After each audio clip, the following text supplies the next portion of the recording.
Travel back in time to the rugged landscapes of the American Wild West, where stories of notorious outlaws have left an indelible mark on history.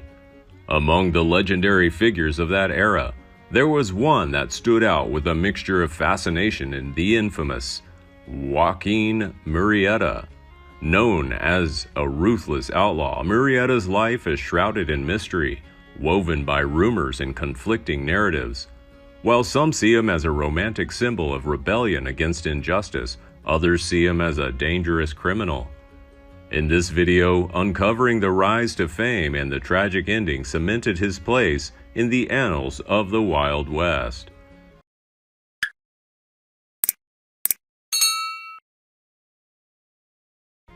As told by California pioneers in the mid-19th century, Joaquin Murrieta was viewed differently depending on one's point of view.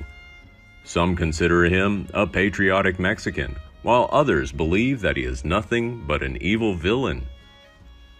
According to historical records, he was born in Alamos, Sonora, Mexico, or Quillota, Chile in 1829.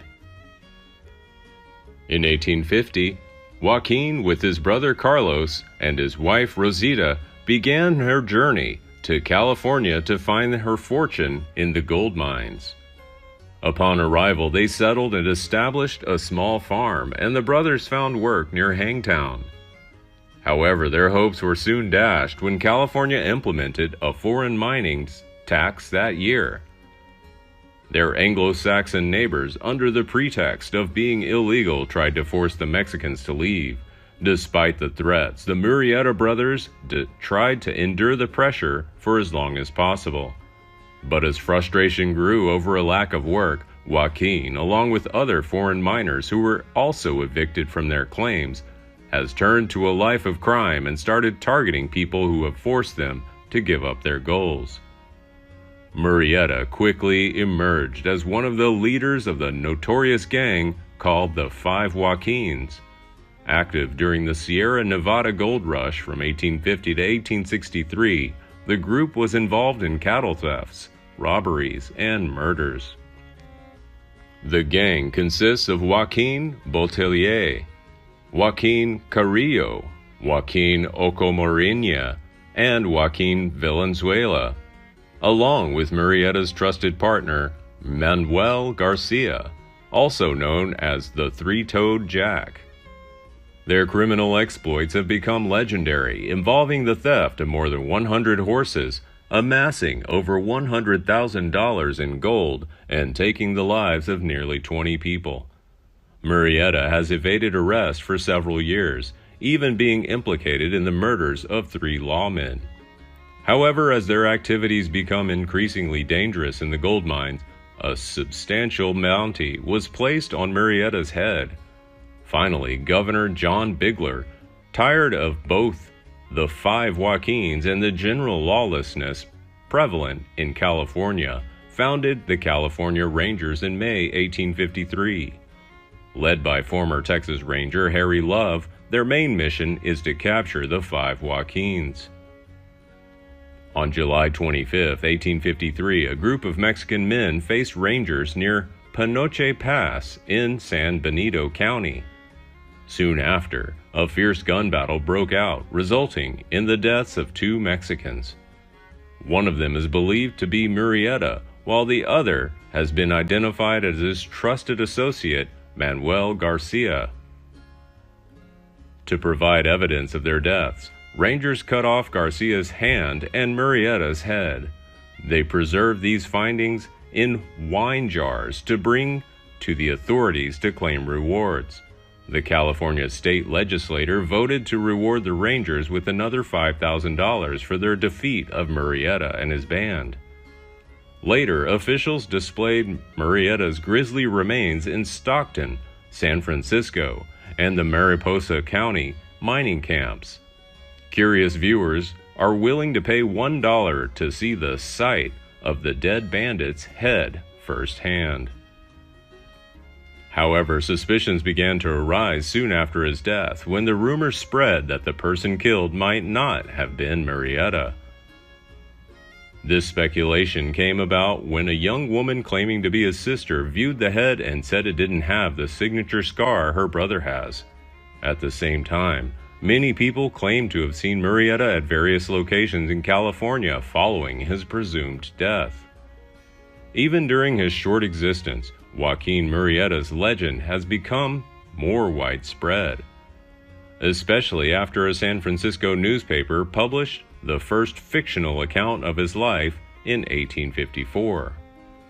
John Rowland Ridge further contributed to the legend with his book titled The Life and Adventures of Joaquin Murrieta, the celebrated California bandit. In this work, Ridge portrays Murrieta as a folk hero thrust into a life of crime after a brutal attack by a mob of American miners, jealous of Murrieta's mining success, beat him up, tied him up, then raped and killed his wife right in front of him.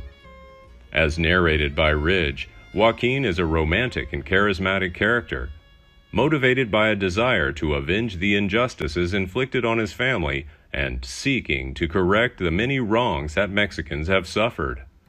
According to the story, Murrieta escaped his claim and established a tavern in the nearby Hangtown area. It was here that the miners began to mysteriously disappear, with claims linking Murrieta to these murders, accompanied by severed ears as evidence. After discovering 14 miners were dead and missing, the residents of Hangtown identified the culprit as Murrieta, who once again evaded capture.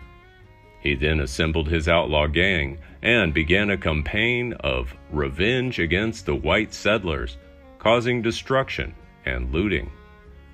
Despite his criminal activities, Murrieta presents himself as a very generous and kind person. He then distributed a substantial portion of his ill-gotten gains to the poor, who in turn provided him with shelter and protection from the authorities. While there is no evidence that Ridge's version of the story is accurate, it is remarkable that similar atrocities were committed against the Mexican community residing in California during that period. As time went on, the stories surrounding the deceased Mexican outlaw underwent further transformations. Joaquin Murrieta is also known as the Robin Hood of the West, or the Robin Hood of El Dorado, and his story is intertwined with the long Mexican resistance against Anglo-American domination in California. Throughout the gold country, stories were spread of outlaws frequenting various hotels and taverns. Locals claimed to have met or have been robbed by these individuals. As for the fate of Joaquin's severed head, it found its resting place behind the bar of the Golden Nugget Saloon in San Francisco. This eerie relic remained there until a devastating earthquake in 1906 turned the facility into ruins. The head itself was eventually caught up in another legend, that of Joaquin's ghost. According to stories, his headless figure would gallop on horseback through the old gold mines, its mournful cry echoing across the region, begging, "Give me back my head." Interestingly, Murrieta's grandson, known as Procopio, became one of California's most notorious robbers in the 1860s and 1870s. He is said to have wanted to surpass his uncle's reputation. Please like and share if you find the video content interesting and useful. Don't forget to subscribe to the channel and comment below so as not to miss the upcoming interesting videos. Thanks for watching.